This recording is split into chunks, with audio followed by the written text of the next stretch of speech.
الحمدللہ رب العالمین والعاقبۃ للمتقین والصلاۃ والسلام علی اشرف الانبیاء والمرسلین وعلی آلہ الطیبین واصحابہ الطاہرین اما بعد فاعوذ باللہ من الشیطان الرجیم بسم اللہ الرحمن الرحیم لا اقسم بہذا البلد وانت حل بہذا البلد صدق اللہ العظیم وصدق رسولہ النبی الکریم الامین المکین الرؤوف الرحیم قال اللہ تبارک و تعالی فی شان حبیبہ مخبرا وحاکما ان اللہ وملائکتہ یصلون علی النبی یا ایہا الذین آمنوا صلوا علیہ وسلموا تسلیما اللہم صلی علی سیدنا و مولانا محمد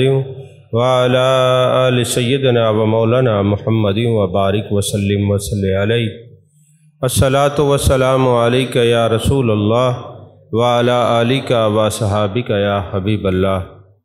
تمام تعریفیں اللہ تبارک و تعالیٰ کے لیے جو خالق کائنات بھی ہے، مالک ششجہات بھی، جو احد بھی ہے، صمد بھی ہے، جس کی شان لم یلد بھی ہے ولم یولد بھی۔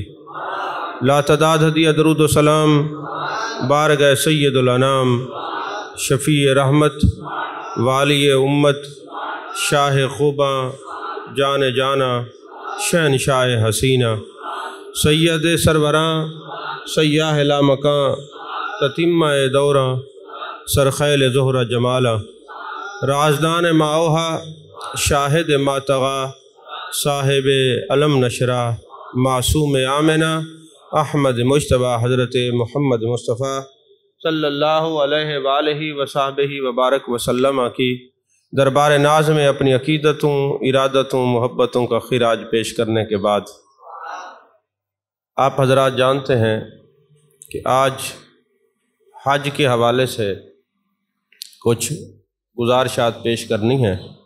ایک ہوتا ہے فرض حج ادا کرنا، ایک ہوتا ہے حج کی روح کو حاصل کرنا۔ جیسا کہ ہم لوگ نماز پڑھتے ہیں نا، ایک ہے نماز قائم کرنا، نماز پڑھنا، نماز ادا کرنا، اور ایک ہوتا ہے نماز کی روح کو حاصل کرنا۔ اب آپ کہیں گے کہ نماز تو ہم نے پڑھی، قائم بھی کرتے ہیں، ادا بھی کرتے ہیں، یہ روح نماز کیا ہے؟ ایک نئی بات ہم نے سن لی۔ روح نماز کیا ہے؟ ان تعبد اللہ کأنک تراہ فإن لم تکن تراہ فإنہ یراک۔ اللہ کی عبادت ایسے کرو گویا تم اس کو دیکھ رہے ہو۔ اصل نماز ہے یہی، روح نماز ہے یہی، تو میرے روبرو رہے میں تیرے روبرو رہوں۔ یعنی اس پاک در کی حاضری ایسی ہو کہ گویا جمال جہاں آرا کا حسن نظروں کے سامنے ہے، یا کم از کم یہ درجہ ہو کہ وہ تمہیں دیکھ رہا ہے۔ اس کیفیت کا نام روح نماز ہے۔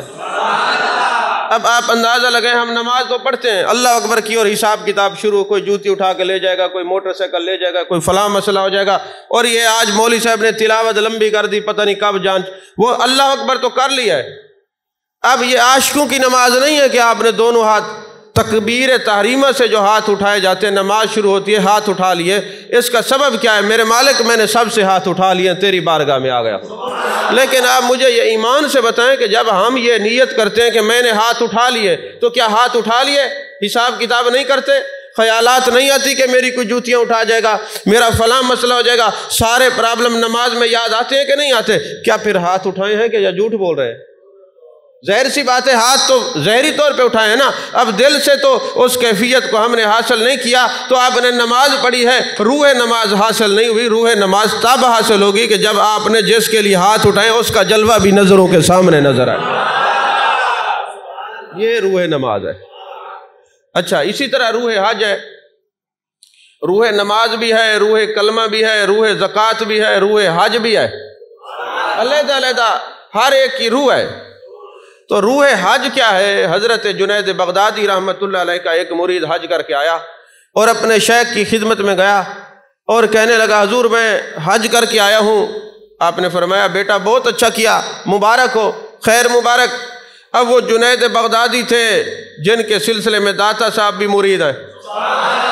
جنید بغدادی کوئی عام آدمی نہیں، جن کا جو پیر ہے داتا صاحب کا وہ بھی داتا، علی حجویری کے پیر بھی جنید بغدادی، اور جن کے سلسلے میں یعنی دادا پر دادا مرشد میرے غوث ثقلین کے بھی پیر حضرت جنید بغدادی، وہ جنید جو کہ اتنا بڑا پیر ہے کہ جن کے سلسلے میں آج تک بڑے بڑے اولیاء ہیں، اصفیاء ہیں، نقبا ہیں، نوجبا ہیں اور کاملین ہیں، واصلین ہیں۔ دین پہ گہری نظر رکھنے والا وہ جنید اپنے مرید سے سوال کرتا ہے، بیٹے حج کر کے آئے ہو یا روح حج بھی لے کے آئے ہو؟ مرید نہ بلد تھا نہ آشنا تھا، کہنے لگا حضور ہم تو حج کر رہے ہیں، روح حج کا نہیں پتا، اگر آپ کی مہربانی ہوگی تو آپ بتا دیں گے۔ فرمایا اچھا بیٹے روح حج ابھی میں سمجھاتا ہوں، پتہ چلے گا تم حج کر کے آئے ہو یا روح حج بھی تجھے نصیب ہوئی ہے۔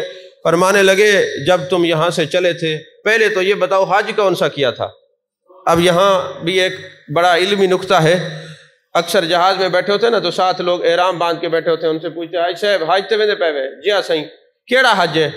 حج ہے بھی یا کیڑا ہے؟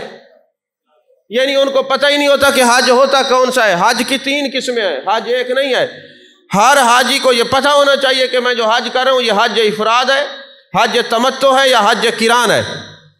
اگر اس کو پتہ ہی نہیں کہ میرا حج کون سا ہے تو پھر کیسا حج؟ پھر اس نے کیا کیا ہے؟ حج افراد کیا ہے اس نے، حج تمتع کیا ہے یا حج قران کیا ہے؟ حج کی 3 قسمیں ہیں، تو پتہ ہونا چاہیے کہ جو ہم حج کرنے کے لیے جا رہے ہیں وہ کون سا حج ہے۔ تو یہ جو پاک و ہند سے لوگ جاتے ہیں یا بیر سے لوگ آتے ہیں ان کا حج حج تمتع ہوا کرتا ہے۔ حج کا نام کیا ہوتا ہے؟ حج تمتع۔ شاید آپ میں سے کئی لوگوں نے پہلی دفعہ یہ نام سنا ہوگا، یہ حج تمتع ہے۔ تمتع کا معنی ہوتا ہے نفع اٹھانا، اور یعنی پہلے عمرہ کیا اس سے نفع اٹھایا، پھر ایام حج میں حج کا احرام باندھ کے پھر اس سے نفع اٹھایا، اس کو حج تمتع کہتے ہیں۔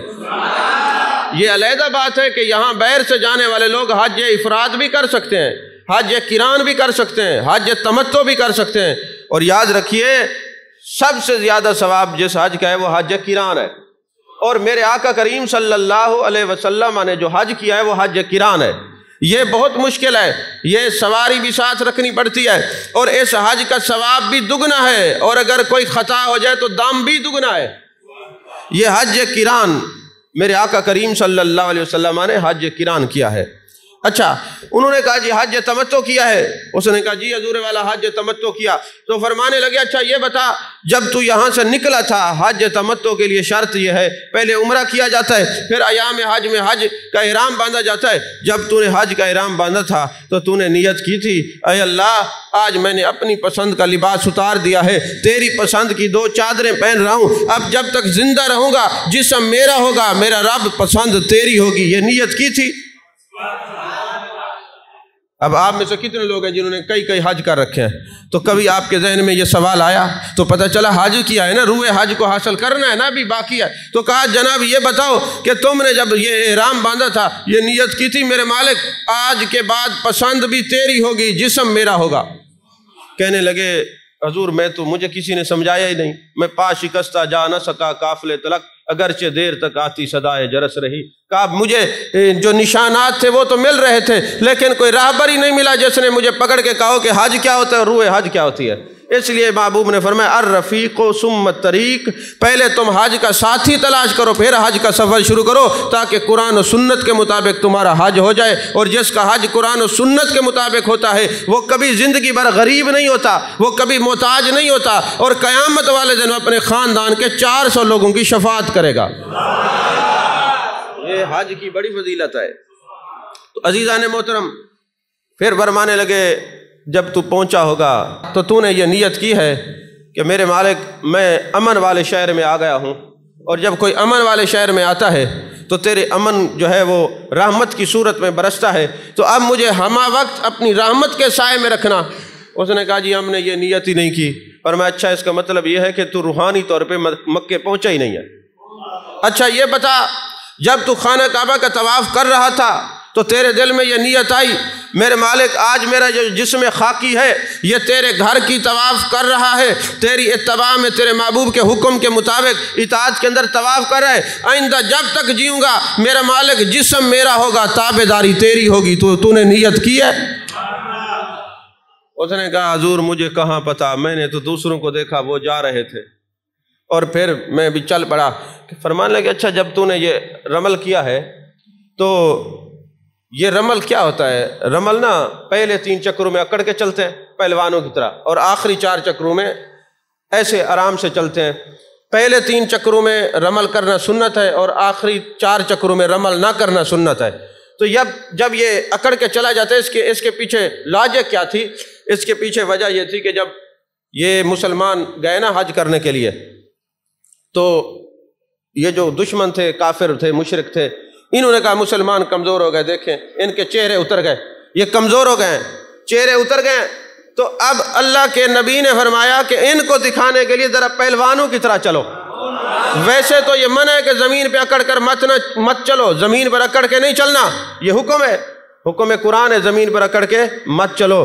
لیکن وہاں ایسی پاک سرزمین اور بیت اللہ شہن حرم مطاف کے اندر کہ دشمنوں کو دکھانے کے لیے کہ یہ مسلمان کمزور نہیں ہیں، کہا اب چونکہ اس وقت تو ضرورت تھی، اب کون سے دشمن ہیں؟ تو کہا اب دشمن انسان کا اپنا نفس ہے جو اللہ کی عبادت سے روکتا ہے۔ تو رمل کرتے ہوئے یہ نیت کرنی چاہیے، میرے مالک جس طرح ان دشمنوں کو دکھانے کے لیے تیرے مصطفیٰ کے غلاموں نے اس طرح حکم مانا تھا، اب یہ جو میرا نفس دشمن ہے اب اس کو میں دکھانے کے لیے ساری زندگی، نفس کہے گا نماز نہیں پڑھنی میں نماز پڑھوں گا، نفس کہے گا روزے نہیں رکھنے میں روزے رکھوں گا، جس چیز سے میرا نفس روکے گا میں اس کو ترک کر دوں گا۔ میرے مالک اب میں نفس کو دکھانے کے لیے اور نیچ کرنے کے لیے تیرا اور تیرے مصطفیٰ کا حکم زندگی بھر مانتا رہوں گا۔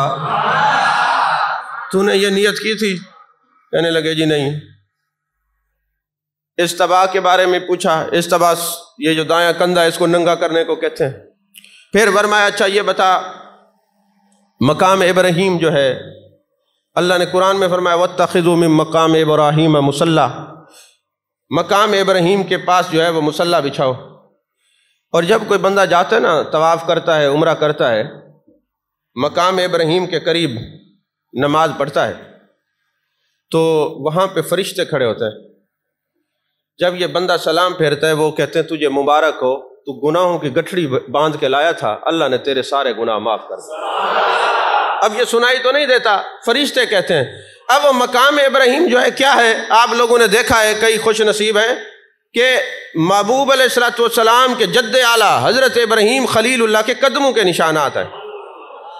یہاں ایک بڑا قابل غور اور قابل توجہ نکتہ ہے کہ جتنے انبیاء گزرے ہیں ان کا یہ معجزہ تھا کہ جب وہ پتھروں کے اوپر قدم رکھتے تو پتھر نرم ہو جاتے تھے۔ تو حضرت ابراہیم خلیل اللہ پتہ نہیں کتنے پتھروں پہ چلے ہوں گے اور ہر پتھر ہی نرم ہوا ہوگا۔ معجزہ جو ہے ہر پتھر موم کی طرح نرم ہوا ہوگا، لیکن آخر وجہ کیا ہے کہ اللہ نے باقی پتھروں پہ جو آپ کے قدموں کے نشانات تھے ان کو باقی نہیں رکھا، مقام ابراہیم والے پتھر پہ آج بھی قدموں کا نشان باقی ہے۔ توجہ ہے کہ نہیں ہے؟ اصل میں وجہ یہ ہے، یہ جو پتھر ہے یہ جنت سے آیا تھا، یہ بطور لفٹ کام کیا کرتا تھا، جس کو منجنیق کہتے تھے اس زمانے کے اندر، اور اب لفٹ کہتے ہیں۔ یعنی آپ لنٹر ڈالتے ہیں نا، تو جب آپ وہ مسالہ مکس کرتے ہیں مشین کے اندر تو پھر اس کے اندر آپ لفٹ کے اندر ڈالتے وہ اوپر چلا جاتا ہے، ایسا ہوتا ہے کہ نہیں؟ تو یہ جو مقام ابراہیم تھا، اس پتھر پر کھڑے ہو کر حضرت ابراہیم خلیل اللہ کعبۃ اللہ کی، بیت اللہ کی تعمیر کرتے تھے، اور یہ پتھر اس طرح اوپر اڑ جاتا تھا، جب آپ نے ردہ لگانا ہو تو پتھر جہاں آپ کا ارادہ ہوتا پتھر وہاں لے آتا، پھر نیچے لے آتا، یہ لفٹ کا کام کرتا تھا، یہ جنت کا پتھر ہے۔ اچھا پھر اس کے اوپر قدمین شریفین کے نشانات کیوں باقی ہیں؟ میں اپنا عقیدہ بتانا چاہتا ہوں آپ لوگوں کو کہ یہ جو اہل سنت کا عقیدہ ہر جگہ آپ کو نظر آئے گا، کوئی مانے یا نہ مانے پھر بھی نظر آئے گا۔ یہ اس پتھر پہ کھڑے ہو کر حضرت ابراہیم خلیل اللہ نے دعا کی تھی، ربنا وابعث فیہم رسولا، اے اللہ وہ جو تیرا رسول آئے گا، جو وجہ تخلیق کائنات ہے، جو والضحیٰ کے چہرے والا ہے، واللیل کی زلفوں والا ہے، ما زغ البصر وما طغیٰ کے کاجل والی آنکھوں والا محبوب ہے، اس کو میری اولاد سے پیدا کرنا۔ اللہ نے بطور نشانی قدموں کو سلامت رکھا، نشان کو، ابراہیم تیری دعا قبول ہو گئی ہے۔ تو مجھے کہنے میں یہ تردد نہیں، اس پتھر پہ کھڑے ہو کر حضرت ابراہیم خلیل اللہ نے میرے نبی کا میلاد منایا ہے، آمد کا ذکر کیا ہے۔ اللہ نے میلاد نبی کو قبول کرتے ہوئے نشانات کو باقی رکھا۔ تم کہتے ہو میلاد نہ مناؤ، میں کہتا ہوں جب پانچوں وقت وہاں مصلی بچتا ہے، وَاتَّخِذُوا مِن مَقَامِ إِبْرَاهِيمَ مُصَلَّى، دن میں 5 مرتبہ میرے مصطفیٰ کا میلاد منایا جاتا ہے شین حرم کے اندر۔ 5 مرتبہ شین حرم میں جان کائنات کا میلاد منایا جاتا ہے، کیونکہ یہ میلاد النبی کی دعا کی برکات کی نشانی تھی کہ اے ابراہیم خلیل اللہ تیری دعا قبول ہوئی ہے، اس لیے نشانات کو باقی رکھا۔ اور میرے آقا کہ جو قدمین شریفین کے نشانات تھے سیم ہو بہو ایسے تھے جیسے حضرت ابراہیم خلیل اللہ کے قدمین شریفین کے نشانات ہیں۔ تو پھر حضرت جنید بغدادی رحمت اللہ علیہ نے یہ سوال کیا، ایک بات بتا کہ جب تو زمزم پینے لگا تھا تو نے یہ دعا کی تھی کہ اے اللہ تیرے محبوب کا فرمان ہے جو سر میں 3 مرتبہ زمزم کو ڈالے گا کبھی رسوا نہیں ہوگا۔ حضور مجھے علم نہیں تھا، فرمایا پانی تو پی آیا ہے، کاش یہ نیت کر لیتا تو قیامت تک زندہ رہتا، جب تک تو زندہ رہتا تجھے کوئی رسوا نہیں کر سکتا تھا۔ آپ کتنے پیروں فقیروں کے پاس جاتے ہیں، تویز لیتے ہیں، صحیح کوئی تویز لکھ دو، بڑے دشمن تھی کہ کوئی ذلیل نہ کر سکے۔ تویز پیروں کا لیتے ہو، نبیوں کے پیر کا بتایا تویز بھی استعمال کیا کرو نا۔ جب دشمن بڑھ جائے نا، اگر وہاں جائیں تو سبحان اللہ، یہاں اگر ہوں تو زمزم کو 3 بار چلو اپنے ہاتھوں میں ڈال کے سر پہ ڈالا کرو، تمہیں کوئی رسوا نہیں کر سکے گا۔ توجہ ہے کہ نہیں ہے؟ پھر انہوں نے سوال کیا کہ یہ بتا تو نے زمزم شریف کو توجہ سے دیکھا تھا؟ کیونکہ زمزم کو جو توجہ سے دیکھتا رہتا ہے منافقت کی بیماری دور ہوتی ہے۔ حضور علم نہیں تھا، فرمایا جو زمزم کو ہاتھ میں لے کے دعا کرتا ہے دعا قبول ہوتی ہے۔ حضور علم نہیں تھا، فرمایا پانی ہی پیا ہے نا، پانی سے فیض حاصل نہیں کیا، پانی پیا ہے۔ فیض تو یہی ہوتا ہے نا کہ جو حکم ہے اس کو عمل کیا جائے۔ عزیزان محترم، پھر انہوں نے سوال کیا اے میرے مرید ایک بات بتا، جب تو صفا مروہ پر دوڑ رہا تھا تو تیرے دل میں یہ نیت آئی تھی کہ میرے مالک جس طرح تیرے حکم پہ آج دوڑ رہا ہوں، آئندہ اذان ہوگی دوڑتا ہوا مسجد میں جاؤں گا، کہ رمضان کے روزے ہوں گے تو روزے کے لیے دوڑ کے جاؤں گا، زکوٰۃ کے لیے دوڑ کے جاؤں گا، قربانی کے لیے دوڑ کے جاؤں گا، فطرانے کے لیے دوڑ کے جاؤں گا، جس طرح آج تیرے حکم پہ دوڑ رہا ہوں آئندہ دوڑ کے تیرا ہر حکم مانوں گا۔ حضور نہیں کیا، فرمایا لگتا ہے صفا مروہ پہ ایسے ہی چکر لگا کے آ گیا۔ پھر کہا جناب یہ بتاؤ جب تو نے حلق کروایا، سر پہ اس طرح پھروایا، تو تو نے یہ نیت کی تھی میرے مالک آج تو تیری رضا کے لیے سر کے بال اتار رہا ہوں، اگر کل کو جان بھی دینی پڑی تو یہ سر بھی تیری راہ میں قربان کروں گا۔ حضور نہیں کیا، فرمایا اس کا مطلب یہ ہے کہ تو نے قربانی کی روح تو کو بھی حاصل نہیں کیا۔ پھر فرمانے لگے یہ بتا یہ مینا جو ہے، مینا کہتے قربانی کی جگہ کو، جب ایام حج شروع ہوئے تو مینا میں گیا تو کیا تو نے یہ نیت کی تھی کہ اے اللہ جس طرح یہ قربان گاہ ہے یہاں قربانی ہوتی ہے، آج کے بعد میں اپنی خواہشات نفس کو قربان کرتا ہوں، میں یہ دیکھوں گا کہ میرے رب نے مجھے کیا فرمایا ہے، میرے محبوب علیہ السلام نے مجھے کیا فرمایا ہے، میں آئندہ اللہ اور اس کے رسول کے حکم پہ چلوں گا، خواہشات نفس کو قربان کر دوں گا۔ حضور ایسا بھی نہیں ہوا، یاد نہیں رہا۔ فرمایا اچھا یہ بتا جب عرفات میں گیا تھا، میدان عرفات کو عرفات کیوں کہتے ہیں؟ عرفان کا معنی ہے پہچاننا۔ میدان عرفات میں حضرت آدم اور حضرت حوا سلام اللہ علیہ نے ایک دوسرے کو پہچانا تھا۔ اچھا حضرت آدم اور حوا نے تو ایک دوسرے کو پہچانا تھا، آپ کس کو پہچاننے کے لیے جاتے؟ سوال ہے نا میدان عرفات جو ہے۔ اچھا میں ایک بات آپ سے کہنا چاہتا ہوں، ہم سال بعد میلاد مناتے ہیں نا تو کئی مفتی کھڑے ہو جاتے ہیں، یہ آپ بار بار کیوں ملاتے ہیں؟ میں نے کہا بی بی ہاجرہ ایک بار دوڑی، آپ ہر بار دوڑتے ہیں۔ حضرت ابراہیم خلیل اللہ نے احرام ایک بار باندھا، آپ ہر بار باندھتے ہیں۔ انہوں نے ایک دفعہ چکر لگایا، آپ ہر وقت چکر لگاتے ہیں۔ خیر انہوں نے تو کئی طواف کیے ہوں گے۔ صفا مروہ میں بی بی ہاجرہ ایک بار دوڑی، آپ بار بار دوڑتے ہیں۔ مینا کے اندر جو ہے جو مسئلہ ہوا، معاملہ ہوا، شیطان اور جمرات کو کنکریاں ایک بار ماری گئیں، آپ بار بار مارتے ہیں۔ کہتے سہیں ادا کو زندہ رکھنا پوندے، ماں کہ باقی ادا میں زندہ ہیں تو مصطفیٰ دی ادا کو زندہ کرنی ہے، موت آندی ہے۔ بس یہ عقیدے کا پھیر ہے اور کچھ نہیں ہے، یادگار نہیں منانی چاہیے۔ میں نے کہا یہ جو آپ حج پہ جاتے ہیں یہ بھی کسی کی یادگار ہے۔ اللہ نے تو معاذ اللہ احرام نہیں باندھا، طواف نہیں کیا، صفا مروہ پہ نہیں، کہتے جی بندوں کی ادائیں نہیں اپنانی چاہیے۔ تو میں نے کہا پورے حج کو دیکھ لیں، سارے بندوں کی ادائیں تو ہیں نا، ساری بندوں کی ادائیں ہیں۔ تو عزیزان محترم، پھر حضرت جنید بغدادی رحمۃ اللہ نے سوال کیا کہ یہ بتا، جب عرفات میں گیا تھا، عرفات میں اللہ کو پہچانا جاتا ہے، کیونکہ میدان عرفات کا معنی ہے پہچاننا۔ اب وہاں ہمارے جتنے اکابرین ہیں، میں نے کئیوں کے حالات پڑھے ہیں، حضرت بہاؤالدین زکریا رحمۃ اللہ علیہ، حضور غوث اعظم رضی اللہ تعالیٰ عنہ، حضرت امام اوزائی رحمۃ اللہ علیہ، یہ جب میدان عرفات میں جاتے تھے نا تو پتھر پڑے ہوتے ان کو اٹھا لیتے اور ہاتھ میں لے کے کلمہ پڑھتے اور دوسرا کلمہ پڑھتے اور فرماتے پتھروں گواہ ہو جاؤ قیامت والے دن ہم اللہ کی توحید کو مانتے ہیں، محبوب پاک کی رسالت کو مانتے ہیں۔ درختوں کے اوپر ہاتھ رکھ رکھ کر ان کو گواہ بناتے تھے۔ اور یہ میدان عرفات کے اندر جتنی دیر بندہ ٹھہرتا ہے، یہ حج کا دوسرا فرض ہے، پہلا احرام باندھنا ہے، دوسرا عرفات جانا ہے، جتنی دیر وہ وہاں پہ کھڑا ہوتا ہے بندہ اللہ کی رحمتوں کے سائے میں کھڑا ہوتا ہے۔ یہ بیت اللہ شریف کے اندر 120 رحمتیں ہر وقت برستی ہیں، 60 رحمتیں اس پہ برستی ہیں جو طواف کر رہا ہوتا ہے، 40 اس پہ جو عبادت کر رہا ہوتا ہے، اور 20 اس پہ جو کچھ نہیں کر رہا ہوتا، محبت سے بیت اللہ کو دیکھ رہا ہوتا ہے، محبت سے بیت اللہ کو دیکھ رہا ہوتا ہے۔ اچھا، کبھی آپ نے یہ سوچا ہے، تصوف کی بات کرنے لگا ہوں، کہ بیت اللہ کے اندر یہ کمال کیسے آیا کہ جو اس کو دیکھے 120 رحمتیں ملتی ہیں؟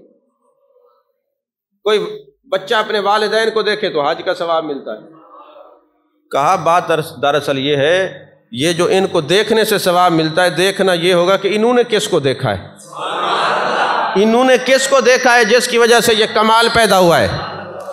معرفت کی بات ہے، تصوف کی بات ہے، حدیث پاک ہے جب قیامت کا دن ہوگا 70,000 فرشتے آئیں گے، کعبے کو سجائیں گے، جنت کے زیور پہنائیں گے، مرصع کریں گے اور کہیں گے بیت اللہ چل تجھے جنت میں لے جانے کے لیے آئے ہیں۔ میرے مصطفیٰ کریم صلی اللہ علیہ وسلم فرماتے ہیں یہ بیت اللہ کہے گا فرشتوں مجھے پہلے جنت میں نہ لے جاؤ، پہلے مجھے ریاض الجنت میں لے جاؤ، پہلے مجھے مدینے لے جاؤ، محبوب علیہ الصلوۃ والسلام کی بارگاہ میں لے جاؤ۔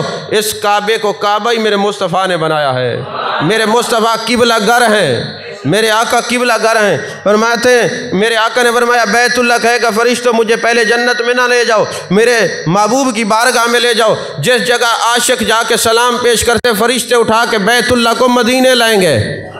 اب جو مکے پڑے رہتے ہیں مدینے نہیں جاتے، کعبے کو چمٹے رہتے ہیں مدینے نہیں جاتے، ذرا ان سے بھی پوچھو کہ کعبے کا اپنا ذوق تو در مصطفیٰ کی حاضری کا ہے، تم نہیں جاتے۔ ان کا کہ بیت اللہ کا اپنا ذوق تو محبوب کے در کی حاضری کا ہے، کیونکہ بیت اللہ کا قبلہ کا معنی ہوتا ہے توجہ کا مرکز، ہر ایک کا کوئی نہ کوئی قبلہ ہوتا ہے۔ حدیث ہے، حدیث قدسی ہے، اور روح المعانی کے اندر سید محمود بغدادی آلوسی رحمۃ اللہ علیہ نے یہ نقل کیا ہے۔ فرمایا میرے آقا کریم صلی اللہ علیہ وسلم فرماتے ہیں اللہ نے مجھے فرمایا اے میرے محبوب، روحانی جین کا جو قبلہ ہے وہ عرش ہے، فرشتوں کا قبلہ بیت المعمور ہے، انبیاء کا قبلہ بیت المقدس ہے، محبوب آپ کا قبلہ یہ ہے اور یہ آپ کے جسم کا ہے، آپ کی روح کا قبلہ اے میرے محمد میں ہوں اور میرا قبلہ آپ ہے۔ وَأَنْتَ قِبْلَتِي، اللہ نے فرمایا محبوب میرا قبلہ آپ ہیں، اور قبلہ کہتے ہیں توجہ کا مرکز، اور اللہ فرماتا ہے فَإِنَّكَ بِأَعْيُنِنَا، محبوب ہم ہر وقت آپ کو ہی تکتے رہتے ہیں، ہم آپ کو ہی تکتے رہتے ہیں۔ اور ابن العربی نے کہا اللہ اپنے محبوب کو تکتا ہے ہمیں نہیں تکتا، کہا ہمیں بھی تکتا ہے، جب یار کو تکتا ہے تو یہ نگاہ محبت ہوتی ہے، جب ہمیں تکتا ہے یہ نگاہ علم ہوتا ہے۔ تو فرمایا وَأَنْتَ قِبْلَتِي، محبوب ہم آپ کو تکتے رہتے ہیں، ہم آپ کو تکتے رہتے ہیں۔ اللہ اپنے محبوب کو تکتا رہتا ہے اور بیت اللہ میرے مصطفیٰ کے چہرے کو تکتا رہتا ہے، ہر وقت بیت اللہ کی خواہش ہے، در مصطفیٰ کی حاضری کی۔ جی آپ مدینے کی حاضری کی خواہش کیوں رکھتے ہیں؟ میں نے کہا بیت اللہ سے پوچھو یہ کیوں مدینے کی حاضری کی خواہش رکھتا ہے؟ توجہ فرما رہے ہیں کہ نہیں؟ فرمانے لگے میرے آقا کریم صلی اللہ علیہ وسلم پھر بیت اللہ کو فرشتے اٹھا کے مواجہ شریف لائیں گے، یہ وہاں پہ کھڑا ہوگا اور آ کے کہے گا الصلاۃ، لگتا ہے یہ مزاجن سنی ہے کعبہ بھی، توجہ ہے کہ نہیں؟ لوگ کہتے ہیں اعلیٰ حضرت نے یہ درود لکھا ہے، میں نے کہا اعلیٰ حضرت نے لکھا ہے تو پھر بیت اللہ پر کس نے بتایا یہ بھی یہی پڑھے گا؟ فرمایا السلام علیکہ یا رسول اللہ۔ محبوب فرماتے یہاں پہ آ کے یہ کہے گا السلام علیکہ یا رسول اللہ، اور ہم اپنے روضہ انور سے جواب دیں گے وعلیکہ السلام یا بیت اللہ، اے بیت اللہ تجھ پر سلام ہو۔ پھر محبوب فرماتے میں کعبے سے سوال کروں گا اے بیت اللہ یہ بتا جو میرے امتی تیرے پاس آئے ہیں کیا سلوک کرے گا؟ یا رسول اللہ جس نے مجھے پیار سے دیکھا میں شفاعت کروں گا۔ یا رسول اللہ جو میری طرف چل کے آیا میں شفاعت کروں گا، جس نے میرا طواف کیا میں شفاعت کروں گا۔ میرے آقا فرماتے پھر میں اس سے پوچھوں گا۔ اب محبوب کا علم غیب دیکھے وہ آنے والی خبر دے رہے ہیں، آنے والی خبر دے رہے ہیں۔ کوئی یہ نہ بولے کہ محبوب کو پتہ نہیں، یہ جو پہلے بتا رہے ہیں یہی تو پتہ ہے۔ تو میرے آقا فرماتے میں پوچھوں گا کیا سلوک کرے گا؟ یا رسول اللہ جنہوں نے طواف کیا چل کیا ہے سب کی شفاعت کروں گا۔ میرے آقا فرماتے پھر میں بیت اللہ سے سوال کروں گا بیت اللہ جو یہ خواہش رکھتے ہوئے دنیا سے چلے گئے تیرا دیدار نہ کر سکے ان کے بارے میں کیا ہے؟ اب بیت اللہ کا جواب سنیے۔ میرے آقا فرماتے بیت اللہ میری خدمت میں عرض کرے گا یا رسول اللہ صلی اللہ علیہ وسلم جن کا کوئی نہیں ہے آپ تو ہیں نا، جو میرے تک نہیں پہنچے میں ان کے لیے آپ کی بارگاہ میں شفاعت کا طلبگار بن کے آیا ہوں، میں ان کے لیے آپ کی بارگاہ میں شفاعت کا طلبگار بن کے آیا ہوں۔ عزیزان محترم، حضرت جنید بغدادی فرماتے جب عرفات میں گئے تھے تو تم نے دعا مانگی تھی اے اللہ مجھے اپنی پہچان نصیب فرما، من عرف نفسہ فقد عرف ربہ، جس نے اپنے آپ کو پہچانا اس نے اپنے رب کو پہچانا۔ محبوب فرماتے ہیں انا مرۃ جمال اللہ، میں اللہ کے جمال کا آئینہ ہوں، انا مرۃ جمال الحق، میں اللہ کے جمال کا آئینہ ہوں۔ بس اتنا اشارہ دیتا ہوں، کبھی ایسا ہوتا ہے آپ شیشہ دیکھتے ہیں نا شیشہ، تو جب آپ سے کوئی پوچھتا ہے کیا دیکھ رہے ہیں آپ کہتے ہیں شیشہ دیکھ رہے ہیں۔ اتنا بڑا جھوٹ، آپ شیشہ تو نہیں دیکھ رہے ہوتے، آپ تو خود کو دیکھ رہے ہوتے۔ وہی نہیں سمجھ ہی نہیں آئی۔ تو آپ شیشہ دیکھتے ہیں تو کہتے ہیں شیشہ دیکھ رہا ہوں، اور پھر آپ جب دیکھتے ہیں تو کہتے ہیں شیشے کو دیکھ رہا ہوں۔ جھوٹ، شیشے کو نہیں خود کو دیکھ رہے ہوتے ہیں۔ اور جب شیشہ سامنے ہو تو شیشے میں کون ہوتا ہے؟ جو بیر ہوتا ہے وہی اندر ہوتا ہے، جو اندر ہوتا ہے وہی بیر ہوتا ہے۔ نہ اندر والا بیر سے جدا ہے نہ بیر والا اندر سے جدا ہے، جو ہے کہ نہیں ہے؟ رخ مصطفیٰ ہے وہ آئینہ، کیا ایسا دوسرا آئینہ۔ میرے محبوب فرماتے آنا مرۃ و جمال اللہ۔ یار کبھی سوچو تو صحیح، تنہائیوں میں بیٹھا کرو۔ اللہ فرماتے نحن اقرب الیہ من حبل الورید، میں تمہاری شارک سے قریب ہوں۔ قریب ہے تو نظر کیوں نہیں آتا؟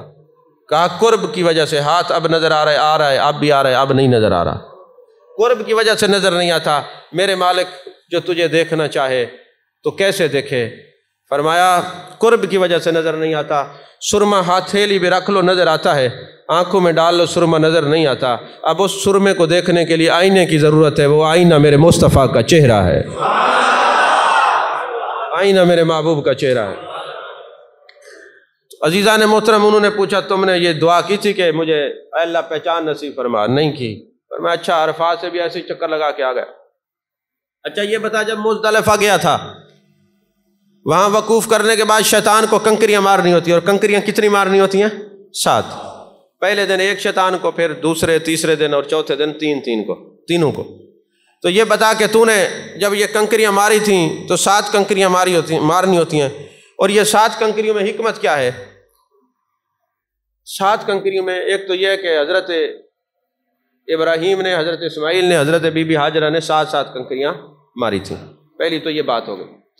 صوفیاء لکھتے ہیں انسان کے وجود کے اندر 7 نقص ہیں، حسد ہے، غیبت ہے، چغلی ہے، لالچ ہے، شہوت ہے، کرودھ ہے، اور جناب والا کینہ ہے، یہ 7 ہیں۔ تو جب آپ شیطان کو کنکریاں مارتے ہیں تو یہ نیت کریں کہ اے اللہ میرے وجود کے اندر جو 7 منیات ہیں ان کو حسنات میں بدل دے، ان کو حسنات میں، ان کو نیکیوں میں بدل دے۔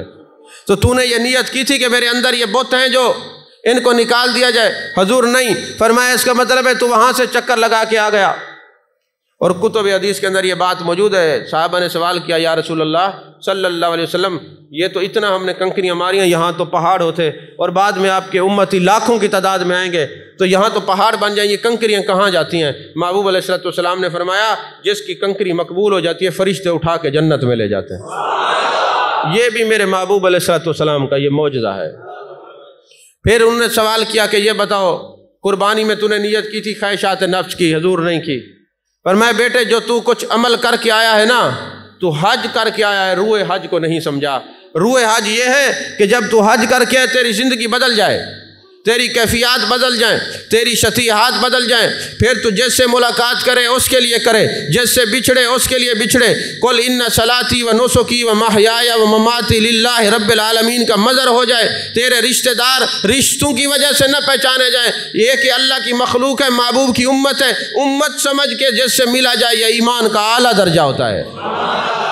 یہ تو نہیں ہے کہ آپ حج تو کر لیں لیکن معمولات ویسے رہیں، معاملات بھی ویسے رہیں، تنگیاں اور تکلیفیں بھی ویسے رہیں، اور آپ کہیں جی میں حاجی ہو گیا ہوں۔ ایسا نہیں ہے۔ حج کریں تو پھر دل بھی بدلے، دماغ بھی بدلے، پھر دنیا بھی بدلے، اور پھر دین پہ استقامت نصیب ہو۔ اور پھر جس حج میں آپ گئے ہیں اور وہاں حج آپ نے کیا ہے، کچھ لوگ کہتے ہیں حج مشقت کا نام ہے، میں نے کہا پھر ہر مشقت حج ہوئی؟ حج اصل میں مشقت کو برداشت کرنے کا نام ہے، یعنی جو عبادت کے اندر مشقت ہے اس کو برداشت کرنے کا نام حج ہے۔ عزیزان محترم، جب کوئی حج پہ جاتا ہے نا، آخری بات اور گفتگو ختم، تلبیہ پڑھتے ہیں۔ تلبیہ کیا ہوتی ہے؟ لبیک اللہم لبیک، لبیک لا شریک لک لبیک، ان الحمد والنعمت لک والملک لا شریک لک۔ اس پر بھی میں تصوف کا ایک نکتہ عرض کرنے لگا ہوں، اللہ کرے آپ کو سمجھا سکوں، کیونکہ آپ کی سمجھ کا کوئی فرق نہیں، میرے سمجھانے کا فرق ہوتا ہے ہمیشہ۔ جب یہ بیت اللہ تعمیر ہو گیا تو اللہ تبارک و تعالیٰ نے حضرت ابراہیم خلیل اللہ کو فرمایا کہ آواز دو۔ جتنی تفاسیر ہم میں کتنی، روح المعانی میں دیکھیں، روح البیان میں دیکھیں، تفسیر ابن کثیر میں دیکھیں، تفسیر ابن جریر میں دیکھیں، تمام تفاسیر کے اندر دیکھیں، اللہ تبارک و تعالیٰ نے فرمایا ابراہیم علیہ السلام کو آواز دو۔ اب جتنے لوگوں نے آپ کی آواز پہ لبیک کہا، جتنی بار کہا، وہ اتنی بار عمرے پہ یا حج پہ جائیں گے۔ تو اس سے پتہ چلا کہ یہ جانا اپنی طرف سے نہیں ہے، یہ بات کوئی ازل سے چلی آ رہی ہے، یہ معاملہ کوئی عالم ارواح سے ہے کہ جو حج کی سعادتیں نصیب ہو رہی ہیں۔ یہاں جو میں سمجھانا چاہتا ہوں کہ بلایا تو حضرت ابراہیم خلیل اللہ نے تھا، اور ہم پڑھتے ہیں لبیک اللہم لبیک لبیک لا شریک لک لبیک۔ یہ کیا وجہ؟ بلائیں حضرت ابراہیم اور پڑھا جائے لبیک اللہم لبیک، کہا یہی تو سمجھانا چاہتے ہیں، نبی اپنی مرضی سے بلاتے ہی نہیں، بلکہ میرے مصطفیٰ کی بات ہے تو وہ اپنی مرضی سے بولتے ہی نہیں۔ وما ينطق عن الهوى ان هو الا وحی یوحى، ارے یہ تب بولتے ہیں جب حکم ہوتا ہے، اب بولو۔ تو فرمایا ابراہیم خلیل اللہ کو حکم ہوا بلاؤ، تو جب انہوں نے بلایا تو در حقیقت ان کا بلانا خدا کا بلانا ہے، اس لیے لبیک اللہم لبیک ہے۔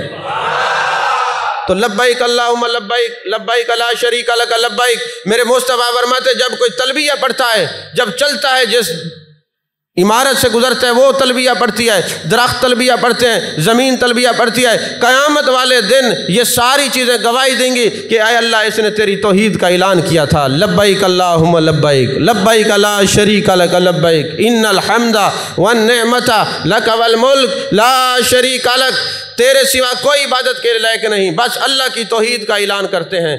فرماتے ہیں میرے آقا کہ اگر سورج ڈوبنے سے پہلے کسی نے تلبیہ پڑھی اور پڑھتا رہا، جیسے سورج ڈوبے گا تو پڑھنے والے کے گناہوں کا سورج بھی ڈوب جائے گا۔ تو یہ جب بندہ حج پر جائے، میری دعا ہے اللہ تعالی ہم سب کو حج کے ساتھ روح حج کی سعادت نصیب فرمائے۔